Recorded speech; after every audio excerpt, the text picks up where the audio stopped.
First clarity ఏంటంటే పవన్ కళ్యాణ్ గారు ఆంధ్ర వ్యక్తులు అనే దానికన్నా జనసేన పార్టీ ఆవిర్భవించింది తెలంగాణ గడ్డ పైన. ఎగ్జాక్ట్లీ. మొట్టమొదటగా ఇది గుర్తు పెట్టుకోవాలి. జనసేన పార్టీ పురుడు పోసుకున్నది తెలంగాణ గడ్డ పైన. పార్టీ పవన్ కళ్యాణ్ గారు పెట్టినా కూడా ఆయన ఇక్కడ పుట్టి ఇక్కడ పెరిగి ఇక్కడ చేసుకున్నారు. రాజ్యాంగబద్ధంగా భారతదేశంలో ఒక వ్యక్తి రాజకీయంగా ఎక్కడైనా పోటీ చేయొచ్చు, ఎలా అయినా నిలబడవచ్చు. ఓకేనండి. దీన్ని ఎవరి జాగిరి కాదు, ఎవరి సొత్తు కాదు. కవిత గారు వచ్చేసి ఇక్కడ రాజకీయ సినిమాలు చేసుకోవాలి, రాజకీయం చేయొద్దని అంటే వాళ్ళ తాత జాగిరి ఏం కాదండి. తెలంగాణ ఖచ్చితంగా తెలంగాణ భూమిపుత్రుల జాగిరి బరాబర్. ఖచ్చితంగా ఇక్కడ ఉన్నది కూడా తెలంగాణ బిడ్డలే. మా అందరికి కూడా నాలాంటి వ్యక్తులకు సామాన్యుడికి టికెట్ ఇచ్చినటువంటి గొప్ప నాయకుడు, గొప్ప పార్టీ జనసేన పార్టీ అండి. ఆమెకేం గుర్తుంది నాకు తెలియకడతాను. గోల్డెన్ స్పూన్ నుంచి వాళ్ళ నాన్నగారు మొత్తం సంపాదించి 9 సంవత్సరాల అధికారంలో ఏ రోజైనా ప్రజల పక్షాన పోరాడిందా? ఏ రోజైనా ప్రజల పక్షాన నిలబడ్డదా? ఏ రోజైనా నిరుద్యోగుల గురించి అడిగిందా? ఏ రోజైనా నిధుల నియామకాల గురించి సాధించుకున్న తెలంగాణ, ప్రాణత్యాగాలతో సాధించుకున్న తెలంగాణలో ఈ రోజు విడిపోయానని చెప్పేసి నిజంగా ఆ రోజు సక్రమంగా ఇచ్చినుంటే పవన్ కళ్యాణ్ గారు కూడా ఎన్నోసార్లు చెప్పారు. తెలంగాణ రాష్ట్రం ఇచ్చినందుకు 11 రోజులు భోజనం చేయాలని క్లియర్ గా చెప్పింది ఆయన. విభాగం ఏదైతే విభజించే విధానంలో తేడా ఉంది. ఖచ్చితంగా ఆయన మొట్టమొదటి నుంచి ఆనాటి కూడా అదే చెప్తా ఉన్నాడు.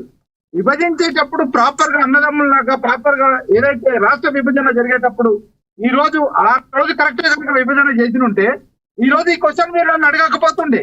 నిధులు అని చెప్పేసి నీళ్ళ గురించి ఈ రోజు ఎందుకంటే అక్కడ ఉన్నటువంటి పాలమూరు రంగారెడ్డి కావచ్చు, ఇక్కడ కూడా మేము కూడా చాలా సందర్భాల్లో కూడా పాలమూరు రంగారెడ్డి ఉన్నటువంటి అక్కడ ఉన్నటువంటి రైతుల పక్షాన జనసేన పార్టీ బలంగా పోరాడినటువంటి ఘనత కూడా మాకుందండి. ఇక్కడ ఉన్నటువంటి తెలంగాణ రాష్ట్రంలో యురేనియమే కావచ్చు, ఆదిలాబాద్ తాండా బిడ్డల బోర్లు వాటర్ గురించే కావచ్చు, కరోనా టైంలో కొన్ని కోట్ల రూపాయలే కావచ్చు, చిన్నారుల పైన జరుగుతున్న అత్యాచారాల రైట్. అంటే లక్ష్మణ్ గారు ఇక్కడ లక్ష్మణ్ గారు ఒక్క మాట, జనసేన అధినేత గురించి మనం సపరేట్ గా చెప్పవసరం లేదు. ఆయన మనసుతో స్పందిస్తారు, ఎక్కడైనా ప్రాంతాలకు అతీతంగా అందరికి హెల్ప్ చేస్తారు, నో డౌట్, దానిలో ఏ డౌట్ లేదు. కాకపోతే ఇక్కడ కొంతమంది మీరు అడిగిన సమాధానం ఇస్తున్నా.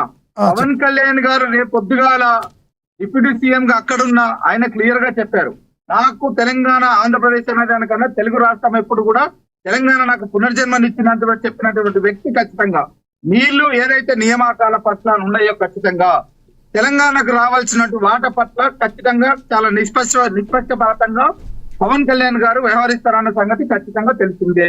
ఎట్టి పరిస్థితుల్లో రావాల్సినట్టు వాట ఏదైతే ఉందో ఆ వాట పట్ల ఖచ్చితంగా జనసేన పార్టీ తెలంగాణ నాయకులమే కావచ్చు, మేము ఉన్నటువంటి ఏదైతే జనసేన పార్టీ తెలంగాణ కూడా పూర్తి స్థాయిలో దాని ఆపక్షాన కూడా నోటి మాట ప్రకారం కాకుండా ఆ రకంగా చర్చించి ఈ యొక్క సమస్యల్ని సాల్వ్ చేసే ప్రయత్నంగా జనసేన పార్టీ గన అడుగు ముందుకు వేస్తే మాత్రం నిజంగా ఈ 2 రాష్ట్రాల్లో కూడా పవన్ కళ్యాణ్ గారి యొక్క ప్రభ మరింత మెరుగవుతుంది. చిత్తశుద్ధితో ఆ రకంగా వెళ్లే అవకాశం ఉందంటారు. ఆయన ఏమండి ఒక్క కొండగట్టుకు వెళ్ళి ఆనాడు ప్రాణం కాపాడండి, ఈ రోజు వరకు కూడా నాకు పునర్జన్మనిచ్చింది తెలంగాణ అని చెప్పేసి అని అంటారు. నిన్న కాక మొన్న కూడా పార్టీ అంటే తక్కువ స్థాయిలో ఉన్నా కూడా తెలంగాణలో ఉన్న జనసేనకు చాలా బలమైన వ్యక్తులు, వాళ్ళ యొక్క భావజాలం చాలా గొప్పదని చెప్పినటువంటి వ్యక్తి పవన్ కళ్యాణ్ గారు. అలాంటివి విభజన విభాగంలో ఏదైతే విభజన ఉంటుందో ఖచ్చితంగా రాష్ట్రంలో ఉన్నటువంటి మీరు ప్రత్యేకంగా మాట్లాడినటువంటి ఏదైతే వాటర్ ఏదైతే నీళ్లు ఉన్నాయో ఖచ్చితంగా వీటి పక్షంగా ఖచ్చితంగా జనసేన పార్టీ భవిష్యత్తులో ఒక బలమైన స్టాండ్ తీసుకుంటది. తెలంగాణ రాష్ట్ర ప్రజల పట్ల జనసేన పార్టీ పూర్తి స్థాయిలో కూడా పోరాడుతుంది. రైట్. చివరిగా చెప్పండి, కంక్లూడ్ చేయండి టాపిక్ మీద. కవితకి మీరు ఇచ్చే సలహా ఏంటి? కవిత గారికి మీరు ఇచ్చే సలహా ఏంటి? రానున్న రోజుల్లో ఇదే విధంగా కంటిన్యూ అయితే మీరు ఏ రకంగా ముందుకు వెళ్ళబోతున్నారు? చివరిగా చెప్పండి. మేము చివరిగా అండి ఒక్కటే క్లియర్ గా ఇక్కడ మా పార్టీ జనరల్ సెక్రటరీ గారు కూడా క్లియర్ గా చెప్పడం జరిగింది. మొన్న కూడా రాష్ట్ర నాయకులు కూడా క్లియర్ గా చెప్పడం జరిగింది. కవిత గారు బేసిక్ గా ఇప్పుడు దేశం భవిష్యత్తుపై పవన్ కళ్యాణ్ గారి యొక్క ఆలోచన విధానం, దేశంలో ఉన్నటువంటి యువత, తెలంగాణ రాష్ట్రంలో ఉన్నటువంటి యువత ఈ రోజు తెలుగు యువతని ఏ దారిలో తీసుకెళ్లాలి, జెన్జీ అని ఇప్పుడు యొక్క బలమైన యువతని దేశ భవిష్యత్తు కోసం ఏ రకంగా వెళ్ళాలి, జనసేన పార్టీ దేశ భవిష్యత్తుని తిరగరాసే ఒక ఆలోచన దిశగా ఈ రోజు అడుగులేస్తా ఉన్నాం. మీ అందరికీ కూడా తెలుసు, మొన్న కూడా ఢిల్లీలో అన్ని రాష్ట్రాల దగ్గర నుంచి కూడా కీలకమైనటువంటి వ్యక్తుల ద్వారా అక్కడ కూడా కార్యక్రమం చేయడం జరిగింది. క్లియర్ గా ఒకటే అండి, కవిత గారు ఈ రోజు కొత్తగా ప్రత్యేకంగా వచ్చి పవన్ కళ్యాణ్ గురించి మాట్లాడుతున్నారంటే ఖచ్చితంగా ఆమెకు అందరి గురించి మాట్లాడడం అయిపోయింది. ఏ వ్యక్తి గురించి మాట్లాడితే నాకు రాజకీయ మనుగడ ఉంటది అని చెప్పేసి ఈ రోజు పవన్ కళ్యాణ్ గారి పైన ఆరోపణలు చేయడం జరుగుతుంది. ఖచ్చితంగా అమ్మా, నువ్వెప్పుడు కూడా పవన్ కళ్యాణ్ గారి గురించి మాట్లాడితే నీకు రాజకీయ మనుగడ ఉండాలంటే ఆడబిడ్డల పైన మా పార్టీ అధినేతకి ఎప్పుడు కూడా ఒక బలమైన సానుభూతి ఉంటది. మా ఇంటి బిడ్డగా భావిస్తాడు కాబట్టి ఆయన గతంలో కూడా చెప్పారు, ఎంతో మంది ఆయన గురించి మాట్లాడుకుంటే సరే నా గురించి మాట్లాడితే వాళ్ళకి ₹4 ఇస్తే యూట్యూబ్ పరంగా 4 మంది వాళ్ళని కూడా గుర్తుపడతాను ఒక ఆలోచనతో ఉన్నారు ఆయన కూడా చెప్పింది. కాబట్టి ఖచ్చితంగా ఆమె మాట్లాడినటువంటి మాటలు మేము పూర్తి స్థాయిలో తీసుకొని, ఇలాంటి వాళ్ళు చాలా మాట్లాడతారండి. ఎందుకనంటే గత ప్రభుత్వంలో ఉన్నది వాళ్ళే కదా. ఆ రోజు కూడా ఏ రోజు కూడా కనీసం ప్రజల గురించి ఆలోచించలేదు ఆమె.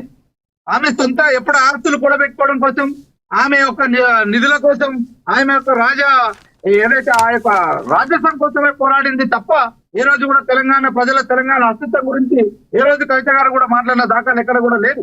ఈ రోజు కేవలం అధికారం కోసం మాత్రమే నువ్వు ఒక కొత్త పార్టీ పెట్టి ఇంకా మళ్ళీ దాంట్లో నుంచి జనాల కోసం అని చెప్పి నేను అమ్మని మీ అందరికి కూడా నేను ఉంటానని చెప్పేసానంటే ఏమండి, ఈ రోజు తెలంగాణ రాష్ట్రం వచ్చి 12 సంవత్సరాలు దాటి 13 సంవత్సరాలకు అడుగుపెట్టిన తర్వాత ఎంతో మంది పసిపాపలు వాళ్ళ పైన జరుగుతున్నటువంటి అత్యాచారాలు ఎన్నో ఉన్నాయండి.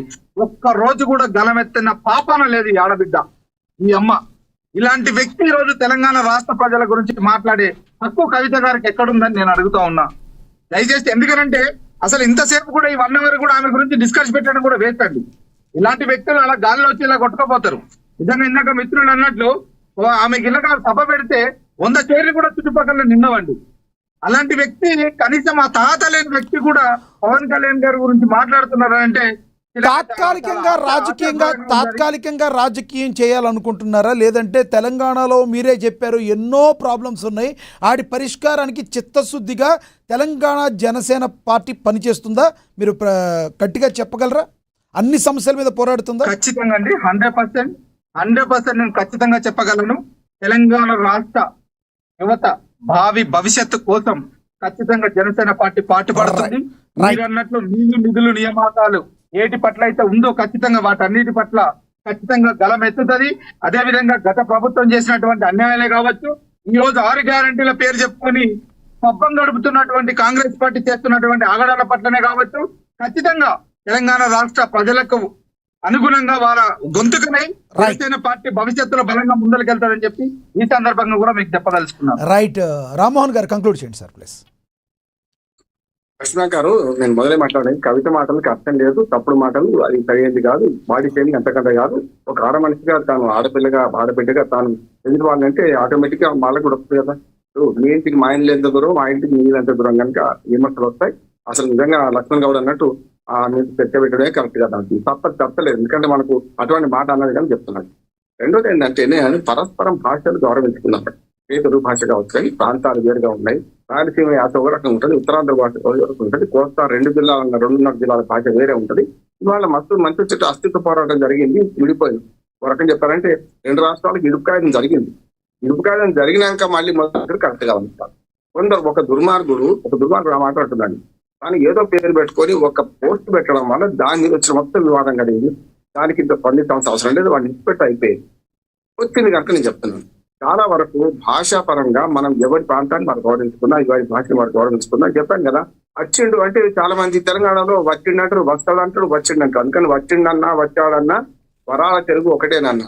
ఇంకోటి ఏమన్నాడంటే శ్రీరామరెడ్డి గారు, తెలుగు జాతి మనది, వెలుగు జాతి మనది అన్నోడే 2 వెలుగు జాతి మనదని సవరించుకున్నాడు కూడా. అందుకని ఏమంటానంటే ఇది తెలంగాణ ఆంధ్ర పోరాటంగా చూడదు. దయచేసి మన విశ్లేషకులను కూడా చాలా బాగా